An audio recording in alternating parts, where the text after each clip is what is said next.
That's better. That's what's missing. Excuse me.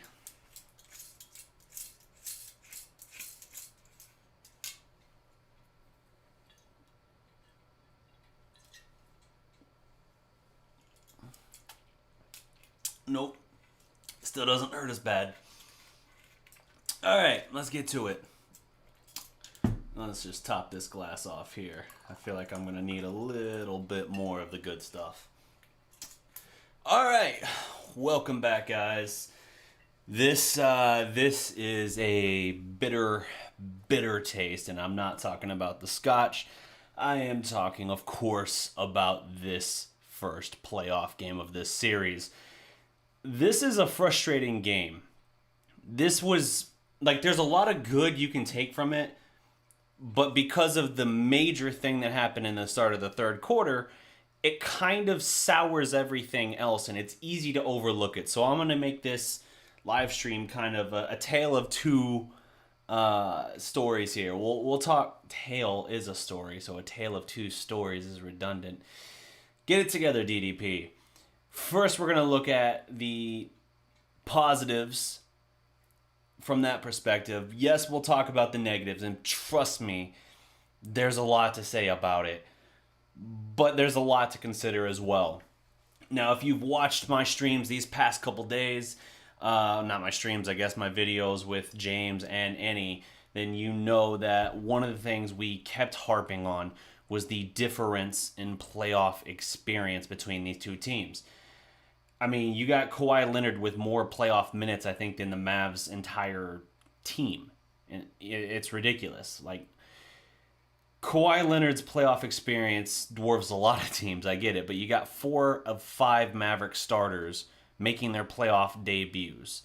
That cannot be understated, and it really showed in the first couple minutes of the game because the Mavericks, in the blink of an eye, had 4 turnovers and were down 18-2. And yet, somehow, they led after one quarter. If you take what they did in the first quarter after they trailed 18-2 and add it to what they did in the second quarter, wherein they ended with a 3-point lead going into the half, they actually outscored the Clippers 44-18 in that stretch. And they had a lot of stuff cooking. KP was doing some work. KP, in his 20 minutes of action, he barely touches the second half. Again, we'll get to it. He had 14 and 6. Luka was doing work as well. After initially a scary start, he tweaks his ankle, gets retaped, comes back, and he's clicking. You're getting role players stepping up. Seth Curry knocking down several big threes. He ends up 4 of 8 from beyond the arc, but he does knock down his first 3. So yes, he went cold. There's no discussion there. Tim Hardaway Jr. got going early, faded majorly, hit some big shots still when they were trying to kind of claw back into it. But you generally got a lot of what you needed from the role players. Hell, you got 2 3-pointers out of Michael Kidd-Gilchrist. Michael Kidd-Gilchrist! Come on, man. But there was certainly a narrative we were seeing, and we saw it the whole game. I know officiating comes up, and I don't like talking about officiating, but this is an undeniable one. We're not even just talking about the controversy of the Porzingis, either Porzingis technical. We're talking about just the officiating in general, how if you saw the thumbnail of this video, this is KP's first technical. Now, the thumbnail, you see he's got clean block. If you see the play actually develop, you do see that before that. I actually didn't have a problem with the foul. I had a problem with the technical call.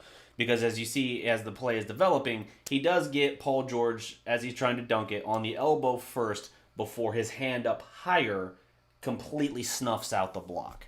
So I didn't have a problem with the foul call. What I had a problem with is when KP showed any emotion to this at all, immediately teed up. Yet the Clippers on the other end, whether it was Paul George, whether it was Kawhi, whatever, they could show emotion, and there was never any, retaliation from the officials for that.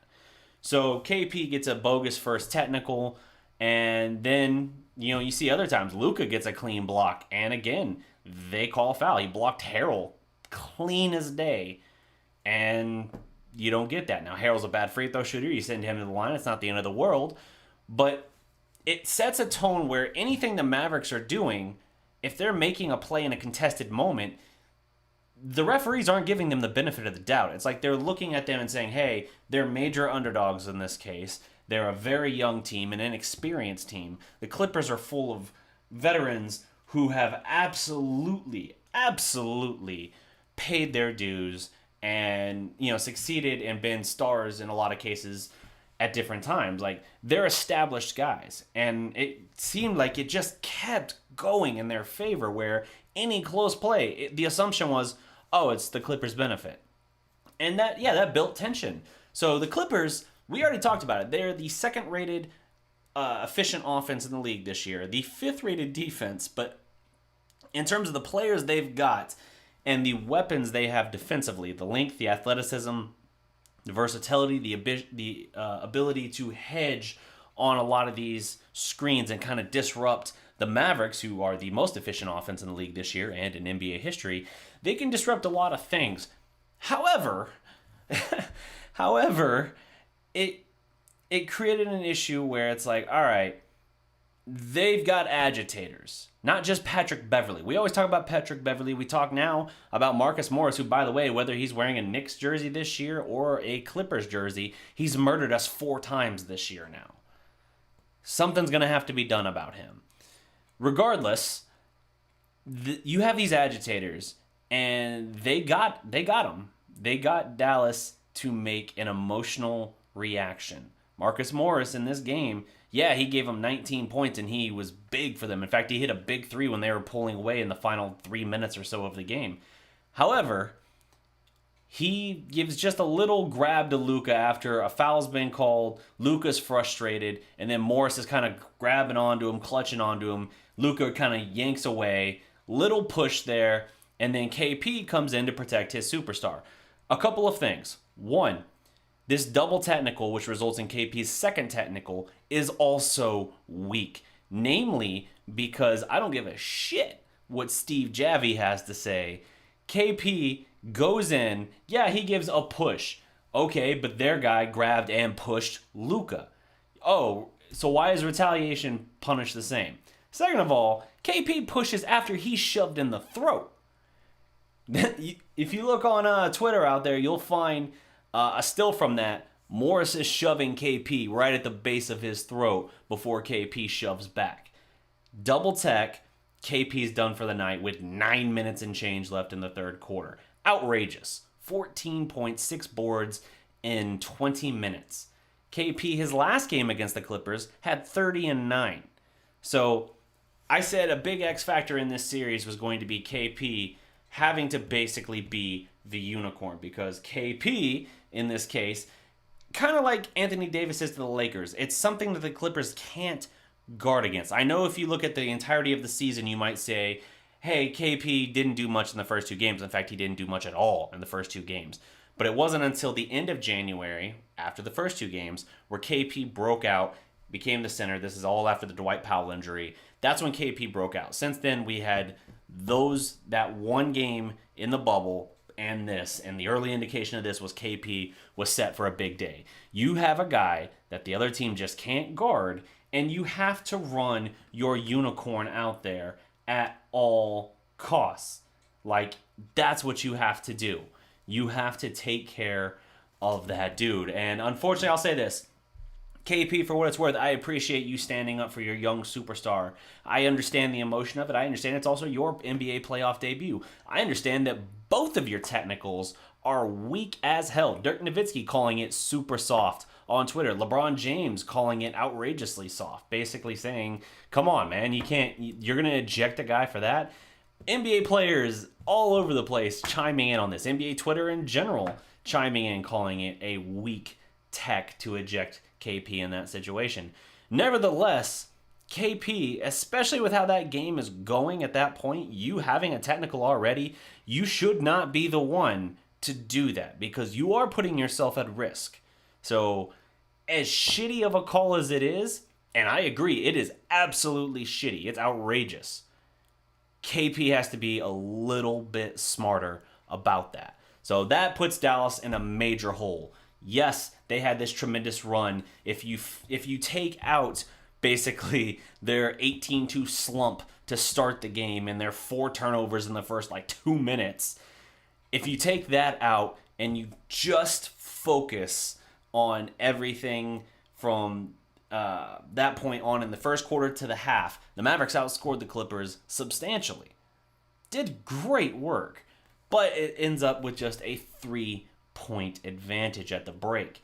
And the third quarter has been very, very tense, shall we say, for the Mavericks this year. And it played out that way because after the KP ejection, the Clippers outscored the Mavericks the rest of the way in the third quarter, 21-11. And it just completely changed the dynamic of the game. And yet, there is good in it. Not in that it happened. Obviously, you don't want to ever feel like the officials are making a call there that swings a game, let alone in that situation. Like, I understand that if you go by letter of the law, the NBA has already literally, via Steve Javie, already doubled down on it and said, like, nope, correct call both times. Accountability. It's not accountability, dude. They've already ruled that, but you have to actually have some ability to discern the moment and the situation and say, hey, is this really worth throwing him out of the game for, of a game of this kind of importance? Like, think about it this way.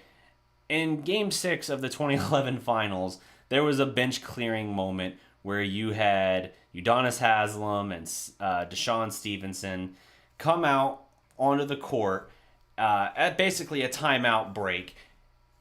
What if the NBA had said after the fact, like, yeah, we're throwing those players out and we're ejecting them from the game, like from a potential Game 7? What even is that? What does that mean? Like, how is that a moment where you decide that's the call to make? You don't let these games, these kind of playoff games, be privy to these kind of knee-jerk reactions where suddenly you feel like the officials are controlling things. And as I talked about earlier with the Mavericks not getting benefit of the doubt on a lot of things, the Mavericks then in the third quarter have to make a challenge to avoid Luka's fourth foul as he doesn't rip Kawhi Leonard, but he gets all ball. Kawhi Leonard then stumbles. They initially call it a foul. Mavericks have to challenge. They win the challenge, but you see the replay, and it's just clear as day. And it's like, this is what it took for it. Like, if you had looked at the Luka block, the KP block, and actually I take it back. The KP block, I think, was correct initially.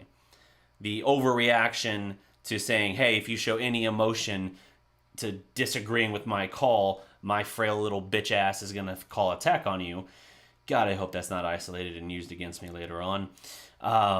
Is going to swing a factor in this game where the margin for error is so razor thin.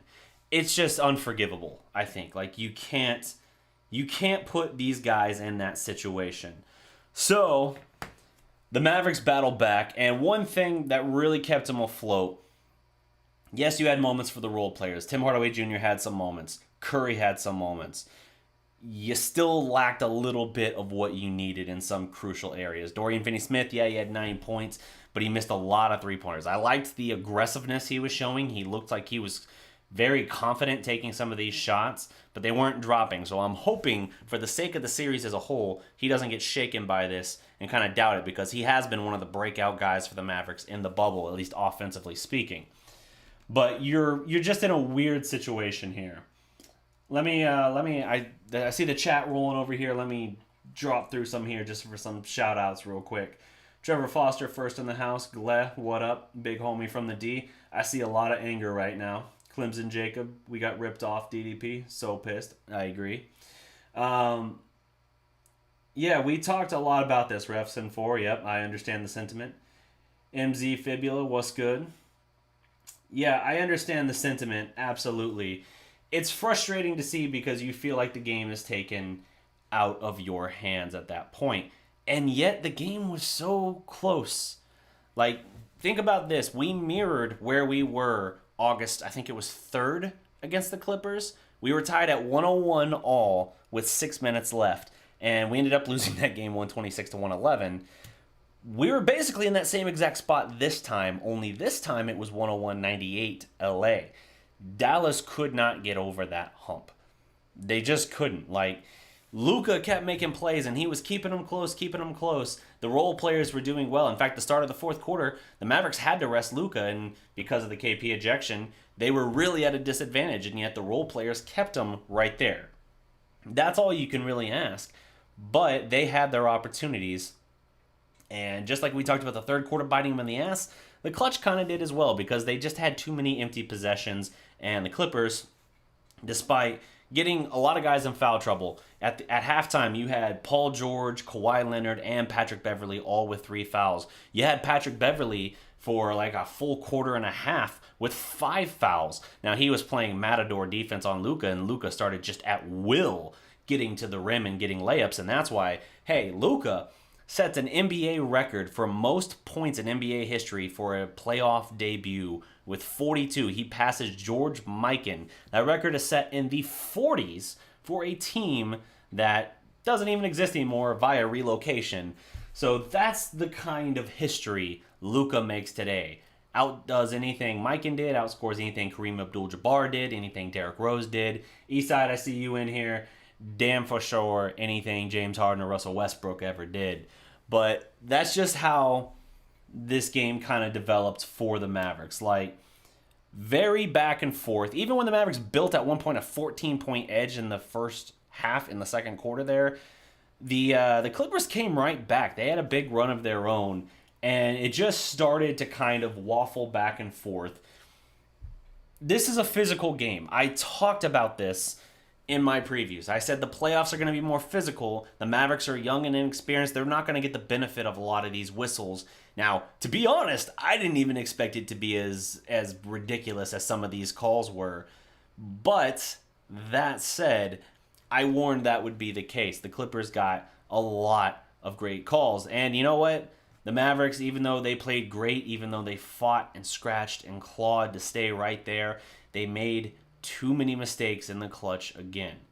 Yes, you have the situation where you're getting empty possessions. Patrick Beverley is playing matador defense. He's kind of losing his mind there for a minute with several bad plays, an airball 3, a pull-up transition 3 he bricks badly too, rushing a possession when they're trying to burn some clock. Like, a lot of weird stuff he's doing, but then suddenly he gets a backdoor layup.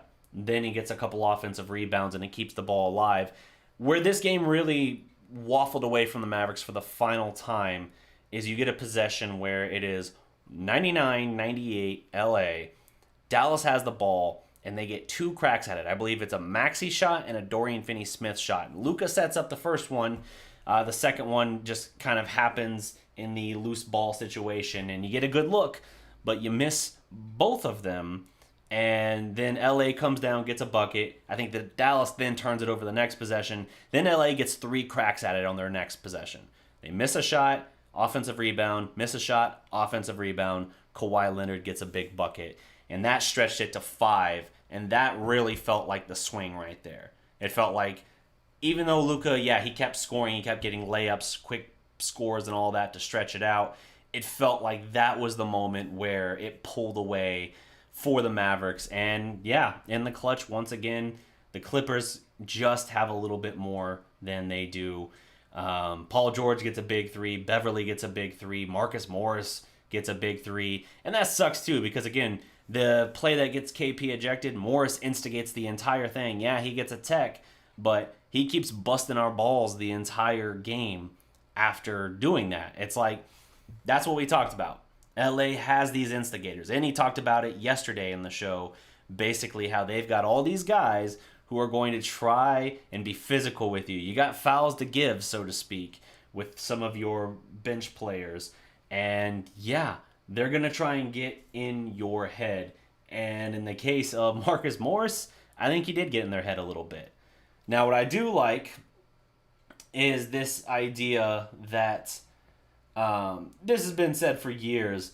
You talk about Russell Westbrook going back and forth with Patrick Beverley. I really felt like this played out because Patrick Beverley, Luka, he spent a lot of time with Luka in this game. Luka goes for 42, which ties his career high. It's an NBA record debut for a playoff game high. And the Russell Westbrook quote says, Pat Bev tricked y'all, man, like he's playing defense. He don't guard nobody, man. It's just running around doing nothing. All that commotion to get 47. He's referencing a game in which Westbrook, he himself, scored 47 points on Patrick Beverley. Now, to be fair, he did it on a terrible percentage in that game, a game in which the Rockets, who Beverley was playing for at the time, won. But I digress. I think there is something to that. I think Beverley is the energy player, is the agitator, and he certainly makes plays on defense, but the idea that he's a lockdown defender is a stretch, to put it mildly. Jump back in some of these here. Cowboys X Factor, what's good? DJ, what up? Let me look through some of these notes here. Couple notes. The 12 made threes in the first half of the Mavericks was a franchise record for a half. That was the most they've had in a playoff game was the 20 they knocked down in what is infamously known as the Mother's Day Massacre, wherein they swept out of the playoffs the two-time reigning NBA champion Los Angeles Lakers, knocking down 23 pointers. I think in that game you had Jason Terry and Peja Stojakovic combined to go like 15 of 16 from three, just asininely dialed in, and blowout there. So Mother's Day Massacre is what that's called. Unfortunately in this, and I will call this out, Luka, for all the great he had in this, he had a very rough first half. He had 7 turnovers in the first half. I think he ended up, if I'm not mistaken, he ended up one shy of the NBA record for most turnoffs in a single playoff game. That held by, yes, Eastside Herald, James Harden. So, suck it. Let me see here. How many turnovers? I just want to double check this here. Yep, James Harden still holds that record, but Luka does in with 11 turnovers, 9 assists, 7 boards. He got a couple boards late that helped him get there because he was stuck at 5, it seemed like, for a while. But yeah, it's it's hard to see what more you can ask of Luka in this game because I felt like he was aggressive. He does take 6 threes, so that's actually in a respectable medium range for him. He's 2 of 6 on 3. 14 of 15 at the line, so even something that's been a kryptonite for him, he was pretty damn dialed in. And 13 of 21 from the field. Like, you can't ask for much more out of Luka. In 38 minutes, he gives you 42, 9, and 7. That's phenomenal.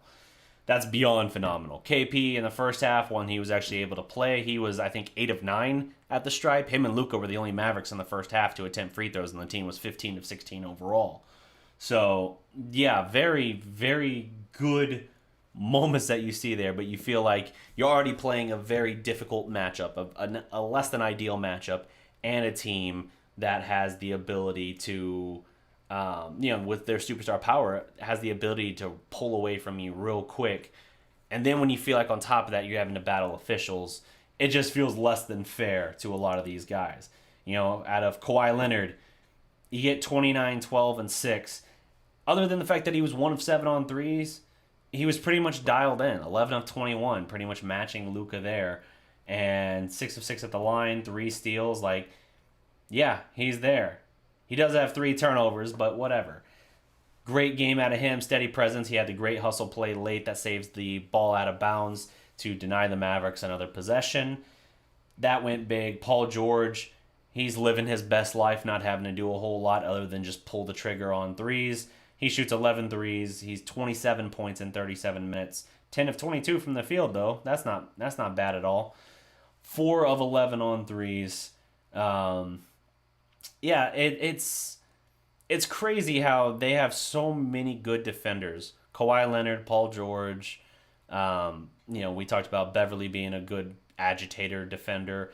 Like, they're not even having to put their best defender necessarily on Luka to agitate him. Now, in this case, Luka abused the shit out of Beverley.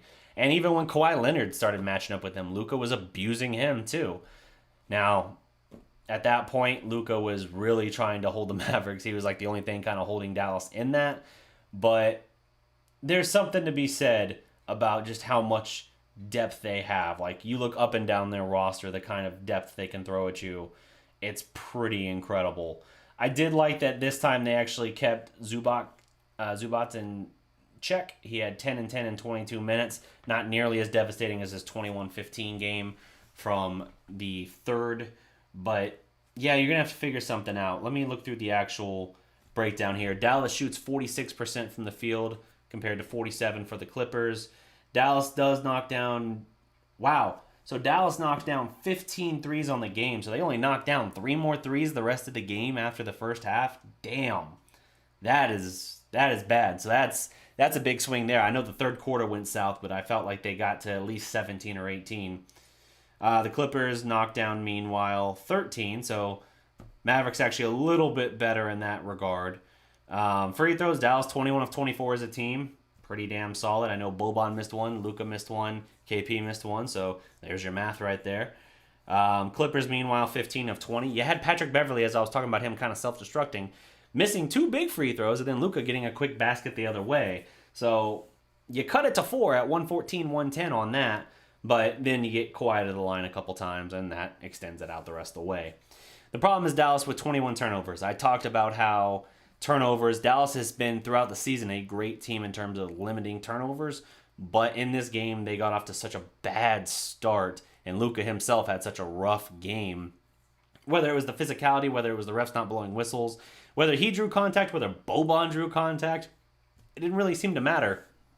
The Mavericks were not getting the benefit of the whistle, and that put them in a tough spot. So as a result, you wind up with 21 turnovers as a team. That's terrible. 18 assists each way. Mavericks lose the rebounding battle 45-41, but they get killed on the offensive glass, nearly doubled up 11-5. Blocks are pretty even, 3-2 in favor of the Clippers. Steals, high for both teams, 12 for the Clippers, 9 for the Mavericks. Fouls are pretty even as well. And both teams have 2 techs, but obviously the Mavericks, their 2 techs are devastating, both of which being Porzingis. And yeah, I can't imagine how different this game would have felt if they had had Kristaps Porzingis in the second half, like the entire second half. Again, they were down 1 point with about 6 minutes to go with the ball. And you lose a guy that cooked them last game and was off to a great start in this game. So something to really, really think on here. Let me see here. I'm looking through some of my notes. Yeah, LeBron called the KP ejection bogus as hell. Michael Wilbon chimes in. Really, really, really, really, really dumb and stupid and lazy and unfair to eject Porzingis for all caps. That, just hideous, wrong and lazy on every level. Jeff Van Gundy on the broadcast, the ESPN broadcast, called it 2 weak technical fouls on KP. Regardless, he was gone. I actually want someone to confirm this for me. I can't remember Kristaps Porzingis having any career ejections. Does he have a career ejection for his ledger? Because if this is his first career ejection, wow. Like, man, oh man. This isn't like Tim Duncan laughing at Joey Crawford from the bench bad, but this is bad. This isn't Rasheed Wallace staring down. I mean, I guess if you say situationally when you put the context in, yeah, possibly, but both of these technicals are just horrifically bad and drastically changed this game. I think the Mavericks have to get one of these first 2 games. Yeah, you could get a gentleman's sweep potentially if it comes to that, but I think if they want to have any chance of being competitive pushing this to 6, I think they need one of these first 2 games, and this honestly shaped up after the first few minutes when the team settled in and the role players got going and Luka started taking off. This felt like a game that you needed to steal.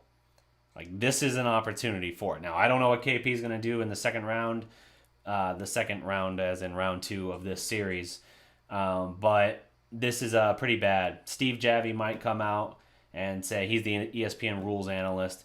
He basically said KP came into the situation and the altercation not as a peacemaker at all. He actually escalated the situation.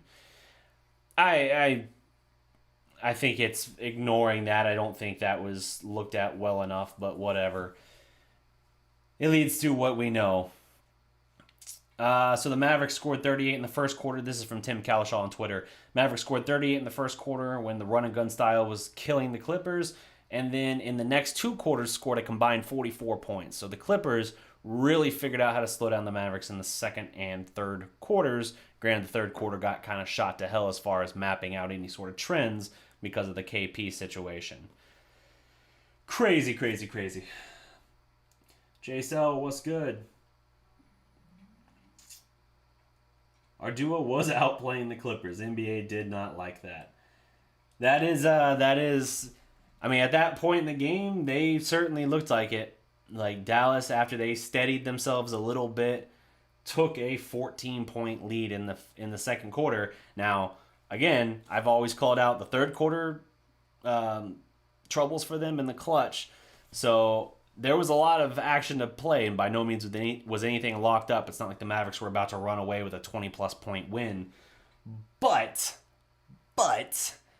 this drastically changed the complexion of this game, because I've really in my heart of hearts thought, like, the way this thing was looking early was bad, but this is now shaping up to look a lot more like exactly the kind of game they can steal.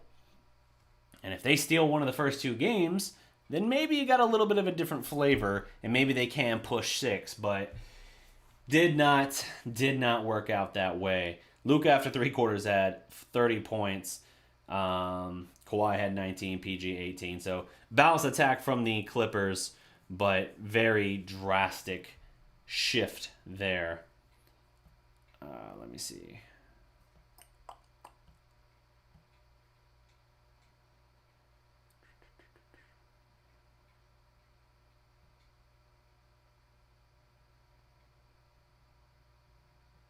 Yeah, Bobby Carell on Twitter points out, Mavs had a heck of a game 1, but the last couple minutes went the Clippers' way as they had those 3 guys hit big threes.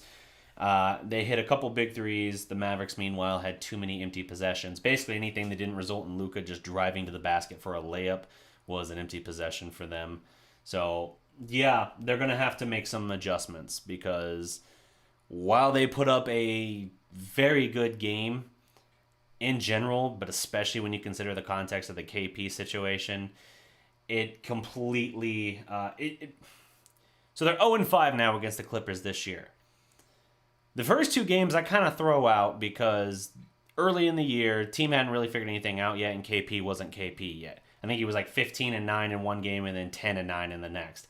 But then the next game, the bubble, was 30-9 for KP. This one being 14-6 was setting up much better for him. I actually want to look at what his shooting numbers were as well before he was ejected. Let's see. From the field, not so great, I guess. 3 of 9, 1 of 4 on threes. The thing is, he was getting to the rim where he was 7 of 8. So getting to the line where he was 7 of 8. So he was having a decided impact on it. And if he kept getting to the line, then you got to think at some point that outside shot's going to open up a little bit more for him. He does knock down one very nice 3, though, in that first quarter as Dallas kind of really started to charge after the Clippers. And I think that was actually with Luka out as well. Luka had already left momentarily with the tweaked ankle before getting it retaped and coming back into the game. And shout out to Luka as well, obviously, not just the NBA record for a playoff debut, 42 points. Also the fact that, 21 years old, second year in the league, a lot of guys would have been a bit rattled, maybe even come unglued after the kind of start he had. The 4 quick turnovers for the offense, immediately down 10-0, then you're down 18-2. Then you drive to the basket and you kind of roll your ankle a little bit. A lot of guys would have come unglued after that because the physicality was already there. The Clippers were already getting physical with him. He was already getting hammered going to the basket, not getting the whistle. And it felt like, okay, if we don't make some adjustments right now, this is going to be, a repeat of the last game of the bubble, the Phoenix game. Thankfully, Luka, when he comes back in, the team starts to charge without him. But then when he comes back in, he's dialed in and really off and running. Now, yes, you still had some turnovers throughout the game for him, too many, frankly. But the scoring and the efficiency on that end kept his team in it. Hard to ask for too much more than that from a 21-year-old.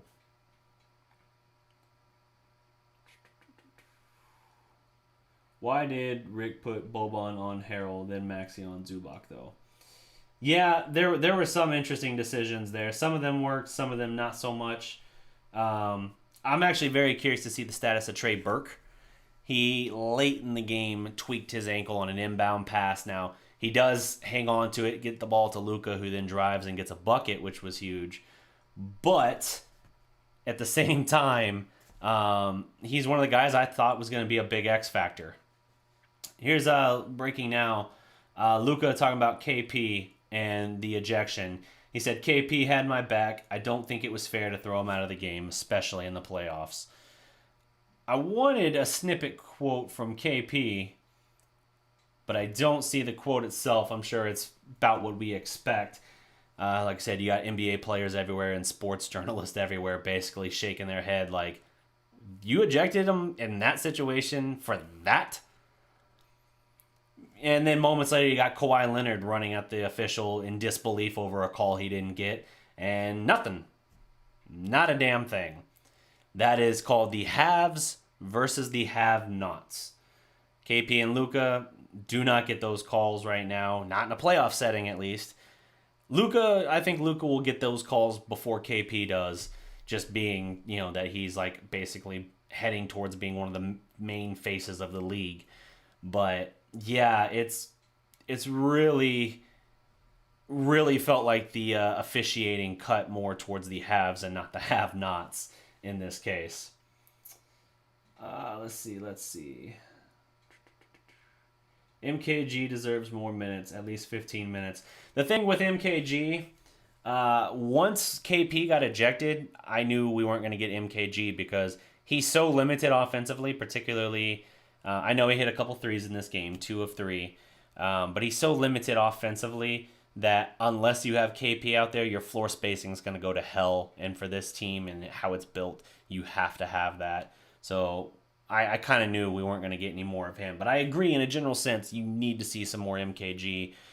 Certainly, I'm glad we didn't give minutes to Justin Jackson, honestly. He's just been in such a funk. But in that case, MKG should get those minutes. Just once KP got thrown, I knew it didn't make sense from a spacing sense to put MKG in there. Hardaway and Finney-Smith are no help at all, says Jason Bryant. Hardaway definitely hit a cold streak there in the second half, but you get 18 points and it's hard to be too terribly critical. Let me pull up his actual line here. Let's see.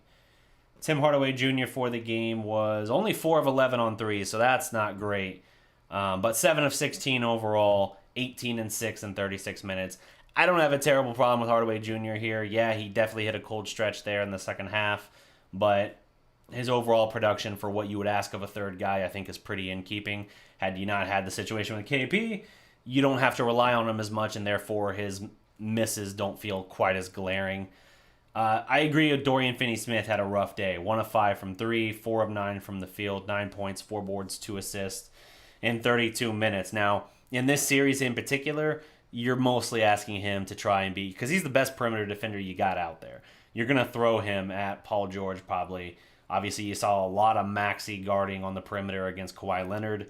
In those cases, you're basically just going to try and limit the damage as best you can because that's the best 2 guys you can throw at them in that situation. You have to be a little bit crafty with your matchups because you don't have enough quality defenders on this team. And so that's just where you find yourself.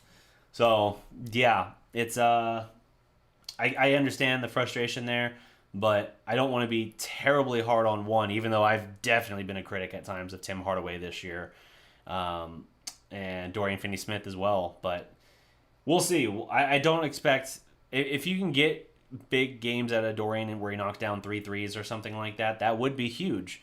But it's hard to see that in this series because it's such a difficult matchup for him. Just for the firepower that the Clippers can throw at you, that you're going to just see situations where he's got to take harder assignments and it's going to force him to expend more energy, I think, on the defensive side. And yeah, even though he's just a spot-up 3-point shooter for the most part, although he did attack the basket a couple times in this game, a couple dive downs that were very well timed for dump offs and dunks and layups and all that from Luka. That's just kind of what you're going to get. So it's not surprising, but you do need more out of him. Justin Jackson would have been eaten alive in this game. King Namo, Rick should have used Barea for a small stretch to relieve Luka of ball handling. Maybe that would have made a difference for Luka's turnovers. Yeah, I think Barea is hitting that wall finally. I do think he's got some juice left in the tank. I wouldn't have hated seeing him for a small stretch, but for what feels like are limitations developing for him, this would have been a matchup nightmare just because of the length and athleticism and versatility of the Clippers defenders.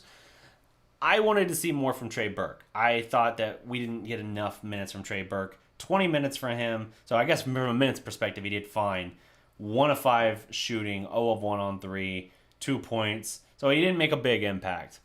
But I thought Trey Burke was going to have more of a role for Dallas. I had him as a kind of a dark horse X factor for them because of his ability to be a secondary ball handler and how he'd still defended pretty well at times, I thought, but how he had defended and shot even from the outside in his situations, not just the Houston game, but in other games as well. So, again, I'm really curious to see what the state of his ankle is because as phenomenal as Luka was tonight, you can't count on this every single day. You just can't. There is so much more wear and tear and physical punishment that you endure attacking the basket relentlessly like this.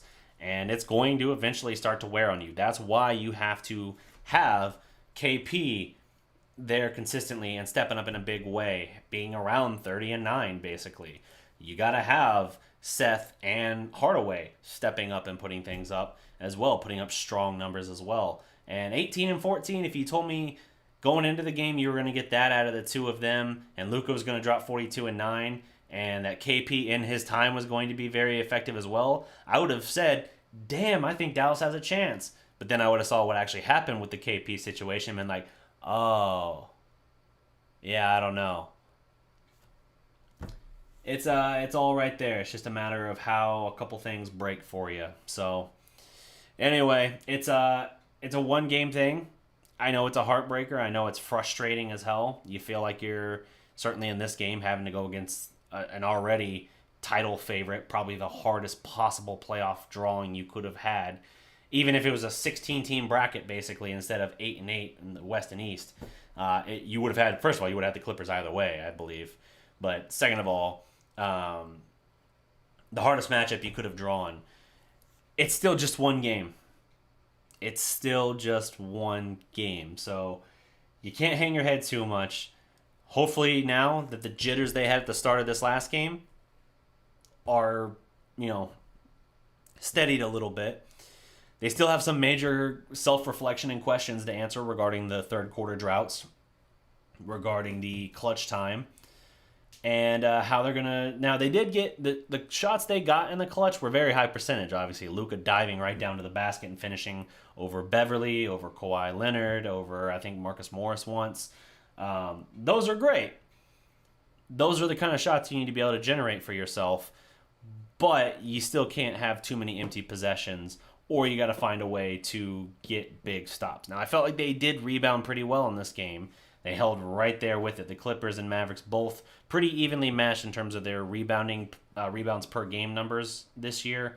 But this one slightly edged towards the Clippers. To me, the big difference was the offensive glass where, as I said, in a one-point game, Clippers get a bucket, get a stop, get strike that now pushes a 3-point game to a 5-point game. And it felt like it took a lot of the wind out of the Mavericks' sails as they were pushing for one last lead change there. So they're going to have to figure something out. They're going to have to figure out something because the Clippers always seem to figure them out in the final 6 minutes of the game. That is the difference between a very good team and a great team. Like, you can win a whole lot of games year in, year out by being a great team for 3.5 quarters, but until you really figure out how to close, you're not going to take that next step. And, in the past, they've done that. They did it in 2011, but even through much of Dirk's career, they were not a great closing team. So you might be able to string together a bunch of 50-win seasons, and hey, those are a whole lot of fun, Playoffs year in, year out, hell yeah, bro. But at the same time, to take that next step, you got to be able to close. We saw it in Luka's rookie year. He was fantastic in the clutch. This year, Dallas, and this is partly on Luka, partly on the team as a whole, partly on Rick, just as the coach, kind of orchestrating things. You got to get high percentage shots. And that's a big drawback for this team this year. They do not, in the clutch, generate high percentage shots. Like, they're falling into step backs or contested shots. They're not doing enough to give themselves the kind of looks that they want.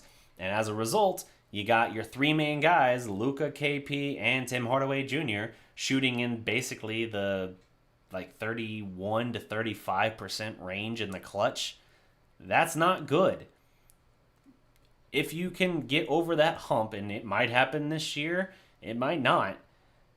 When you get past that and you can consistently close out games or even rally in those moments, not even just a matter of hanging on, then you'll see this team take a big leap forward. But I think regardless, the Mavericks, what's great about this, and Andy made a point of this in the show last night, right before I wrap this up, let me just make this last point.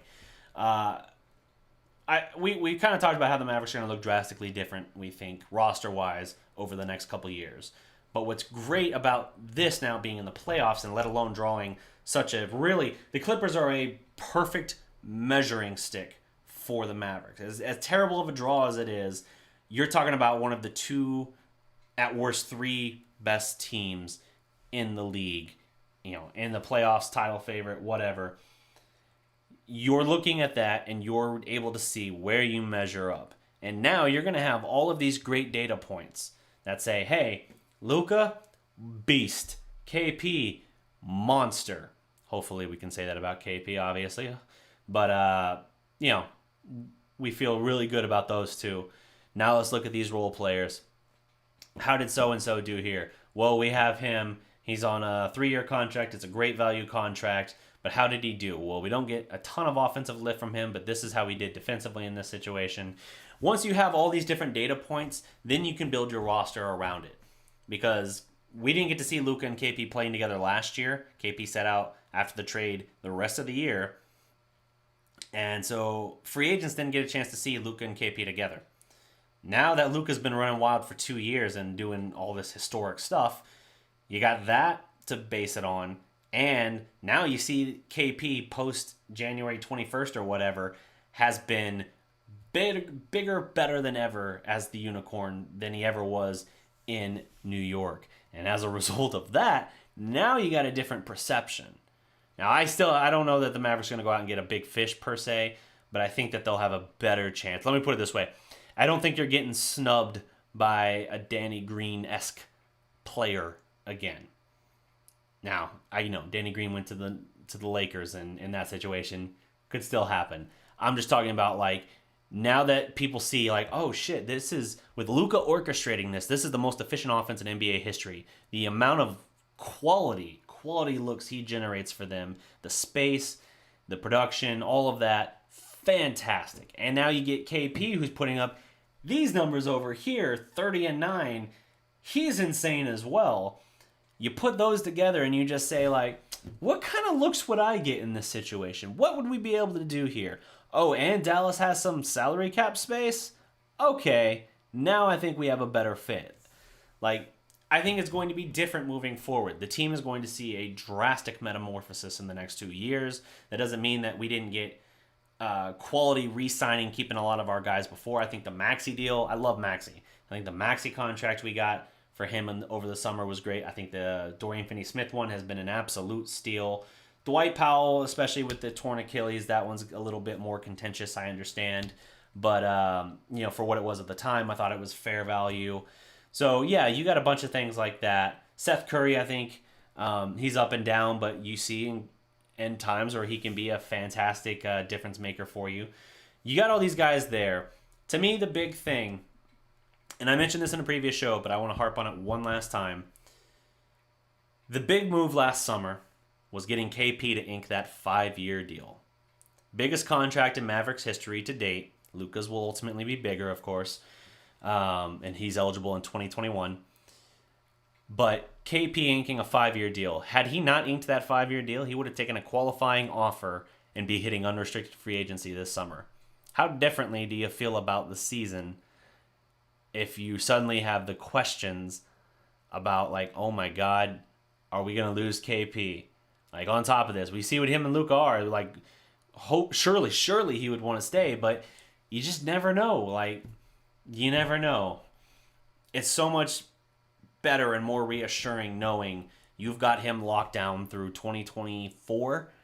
And Luka, if he re-signs a new deal, which, by the way, KP is like the only superstar rookie contract guy to be gone from his team, not take a second deal with that team, a max deal, basically ever. Like, there is no other precedent for it. It took crazy. Salute to our new subscriber. It took crazy extenuating circumstances there for that to even be the case. But if you have a situation where Luka obviously takes a max contract on his second deal, which again is basically like a 99.9% chance of happening, then you got Luka through 2027. 2027 and 2024 is where your 1-2 punch is secured. Everyone else is on very affordable, tradable, movable contracts.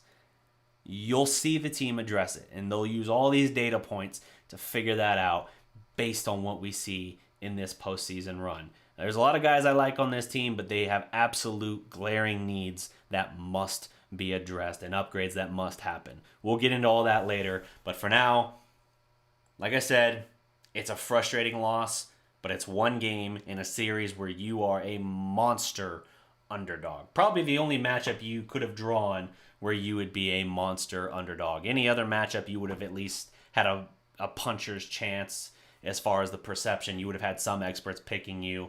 But here, everyone is basically running, as far as the national media, running with the Clippers.